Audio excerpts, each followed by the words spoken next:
उससे पहले तुम कह चुके हो ऐसा सामंतवादी कहते थे, उसको काट दिया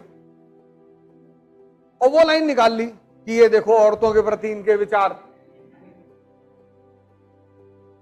अब जिसने पूरा नहीं पढ़ा है वो तो गुस्सा करेगा ही कि तो तुम्हारा अगर यूट्यूब पे बहुत नाम है ना, तो तुम्हारी कोई लाइन निकाल के तुम्हारी बेइज्जती करवाएगा, उससे उसके यूट्यूबर ज्यादा बढ़ जाएंगे। उसको बोलते हैं पैरासाइट फेम। उसका एक ही काम है कि जितने लोग यूट्यूब पे ज्यादा फेमस है उनका निकालो और उनको कंट्रोवर्सी पैदा करवाओ। तो तुमने 10 लाइन बोली, एक लाइन उसमें से निकाल लेगा कोई। अब तुमने कहा औरतों को मारा ही जाना चाहिए, कि तुम किस लिए आए हो? एक्चुअली ये सब हैं, सब सिद्धियां हैं बेसिकली, लेकिन बुद्ध ने सिद्धियों का प्रदर्शन नहीं किया। अध्यात्म की दुनिया में इसके प्रदर्शन को अच्छा नहीं मानते। शक्ति दिखाकर किसी को अगर तुमने प्रभावित किया तो क्या प्रभावित? तो जो अध्यात्म की दुनिया है वहां इसको अच्छा नहीं मानते। लाग लाओ, इसको कहां रहता है?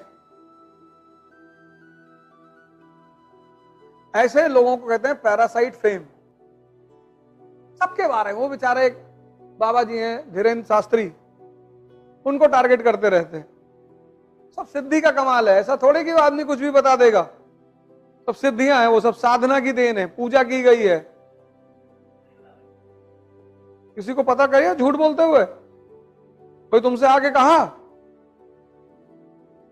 पत्रकार को बता दिया कि भगवान हूं, किसी ने तुमसे कहा आग में घुस के दिखाओ, काहे दिखाएं?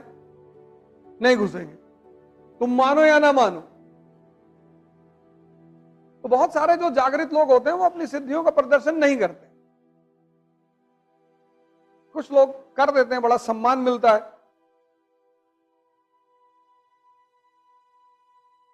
अभी हम जैसे बता दें कि तुम्हारे, लेकिन ठीक है सिद्धियां हैं, वो एक साधना के स्तर पर आदमी में डेवलप हो जाती है, उसका कोई वो नहीं है। अब उनकी मर्जी है, वो कर रहे हैं। बुद्ध की मर्जी नहीं थी, उन्होंने नहीं किया। तुलसीदास ने नहीं किया, कबीर ने, इनके पास भी थी पर इन्होंने नहीं प्रदर्शित किया। इन्होंने कहा भैया हमको नहीं दिखाना है अपनी ताकत, तुम मानो या ना मानो।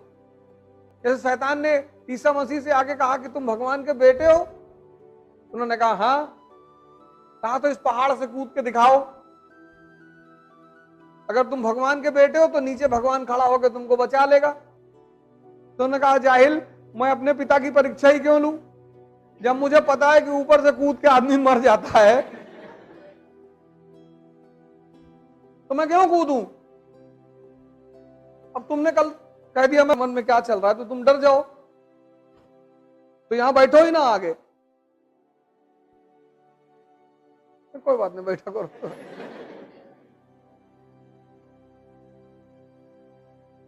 एक बार बीरबल जो है, जब अकबर की दरबार में गए पहली बार, तो ये आम आदमी थे बीरबल।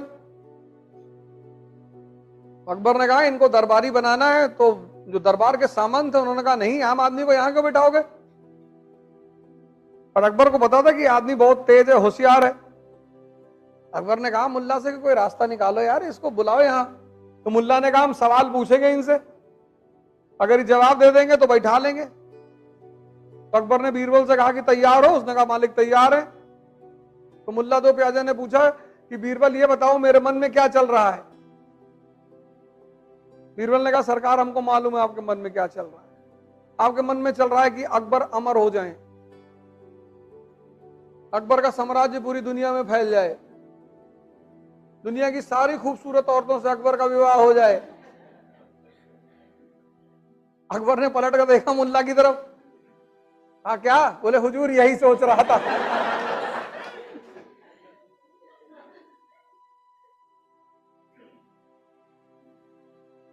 यही तो खेल है। दुनिया में 2 ही गिफ्ट भगवान ने तुमको दिए हैं, एक जवानी, एक दिमाग। जवानी क्रांति करने के लिए, अब तुम पार्क में बैठ के बिता दो तो उसमें भगवान की कोई गलती नहीं, लेकिन इसका मतलब यह नहीं कि पार्क में बैठना बुरा है। वहां भी आप बैठिए, घंटे पर बैठ जाइए। अब सुबह 8 से रात 8 बजे तक बैठे हो, गलत है। और दूसरा दिमाग तो सही जगह लगा दो बस, तुमको इससे अच्छा गुलाम कहीं नहीं मिलेगा। बड़ा प्यारा गुलाम है, बस ये तुम्हारे हाथ में आ जाए, जल्दी आता नहीं है। 95% लोग जीवन भर सिर्फ अपने दिमाग से लड़ते हैं। कहते हैं यार कल 4 बजे उठ रहा है, कहता हाँ कल उठाएंगे तुमको 4 बजे, 3 बजे उठा देंगे। अब तुम रात में सोए की है तो कहा है 3 बजे उठाएंगे, और जब 4 बजे घंटी बजी घड़ी की तब ये कहता है कि 4 बजे क्या करोगे उठ के। तुमने कहा नहीं उठना है। अरे इसने कहा चर्चिल 10 बजे सुबह तक सोता था, प्रधानमंत्री था ब्रिटेन का। तुमने कहा नहीं नहीं उठना है। कहता आज सो लो बस। तुमने कहा नहीं आज ही उठना है। कहता नहीं आज ठंडक ज्यादा है। तुमने कुछ भी हो मुझे उठना है। तो कहता अच्छा काम करो 5 मिनट और सो लो बस। तुम उसको मान लेते हो, 5 ही मिनट कहता है ये, और तुम जैसे 5 मिनट के लिए आंख बंद किए, आंख खुली तुम्हारी 9 बजे। तब सबसे ज्यादा मजा होता है, तब तुमको जलील करता है कि तुम 4 बजे उठ ही नहीं पाए, क्या करोगे जिंदगी में। और उसी फ्रेम ऑफ माइंड को लेके तुम क्लास में आ गए, बैठे हो, और दिमाग तुम्हारा किसी और बात पे खराब है, और किसी ने तुम्हारी नोटबुक उठा के बगल में रख दी, तुमने एक चांटा मारा उसको खींच, क्योंकि तुम दूसरे परेशान नहीं हो, तुम परेशान खुद से हो।